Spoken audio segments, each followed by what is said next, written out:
이재명 대통령이 국회 본회의장에 입장하자 의원들이 박수로 맞이합니다. 의원들과 한 명씩 악수하며 인사를 나눈 이 대통령이 연설대에 섰습니다. 경기 회복과 민생 안정을 위한 30조 5천억 원 규모 추가 경정 예산안이 통과될 수 있도록 국회에 협조를 구하는 자리입니다. 이 대통령은 인수위원회도 없이 출범한 정부가 시급히 추가 경정 예산안을 편성한 건 우리 경제가 처한 상황이 그만큼 절박하기 때문이라는 말로 연설을 시작했습니다. 실제 고물가, 고금리, 고환율에 경제 성장률은 4분기 연속 0%대에 머물고 올해 1분기 정부와 민간 소비, 설비, 건설 투자도 줄었습니다. 폐업한 자영업자 수도 연간 100만 명입니다.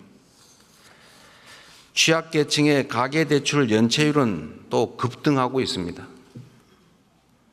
가계만의 문제가 아니라 금융의 취약성까지 드러내고 있습니다. 이 대통령은 코로나 팬데믹도 견뎌낸 우리 경제가 심각한 위기에 빠진 상황에서 지금은 정부가 나설 때라고 강조했습니다. 경제는 타이밍인데 지금이 바로 그 타이밍이라는 설명입니다. 이 대통령은 무너진 경제를 회복하고 민생 경제를 살리는 일이 지금 우리가 해결해야 할 가장 시급한 과제라고 강조했습니다. 정부의 가장 큰 책무는 바로 국민의 삶을 지키는 일 아니겠습니까?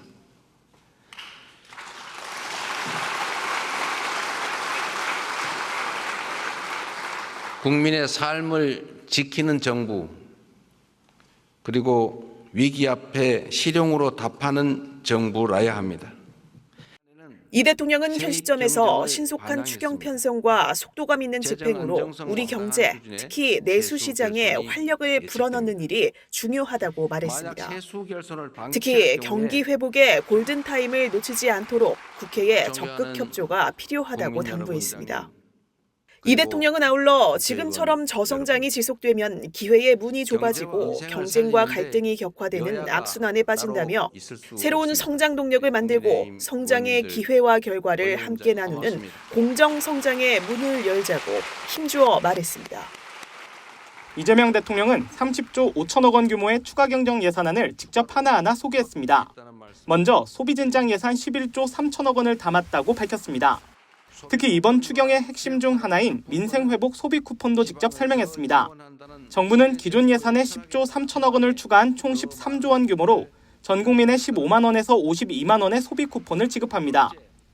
소비 쿠폰은 세금을 내시는 분을 포함해서 전 국민에게 보편 지급하되 취약계층과 인구 소멸 지역은 더 두터운 맞춤형 지원으로 편성했다는 말씀을 드립니다. 이 대통령은 또 지역사랑 상품권에 6천억 원 국비를 추가 투입해 할인율을 인상하고 발행 규모를 8조 원 추가 확대했다고 강조했습니다. 아울러 경기 활성화를 위한 투자 촉진 예산 3조 9천억 원도 말했습니다. 침체된 부동산 PF 시장의 유동성을 공급하고 벤처 중소기업 모태펀드 등을 지원하는 내용입니다.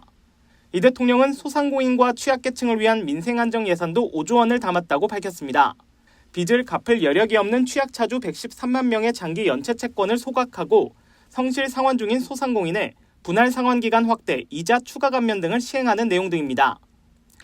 7년 이상 연체된 5천만 원 이하 채무를 정리해서 사실상 파산 상태로 상환 능력을 상실한 분들이 다시 정상적인 경제 활동에 복귀할 수 있는 기회를 부여해 드리려고 합니다. 이 대통령은 이와 함께 10조 3천억 원 규모의 세입 경정을 추진해 재정 정상화의 시작을 알리겠다고 강조했습니다. 세입 경정은 예상보다 덜 거칠 세수를 미리 반영하는 것으로 올해 예상되는 세수 결손을 메우는 겁니다. 이 대통령은 정부가 추경안에 담지 못한 내용이 있다면 국회 예산 심의 과정에서 주저하지 말고 의견을 달라며 첫 번째 시정연설을 마쳤습니다.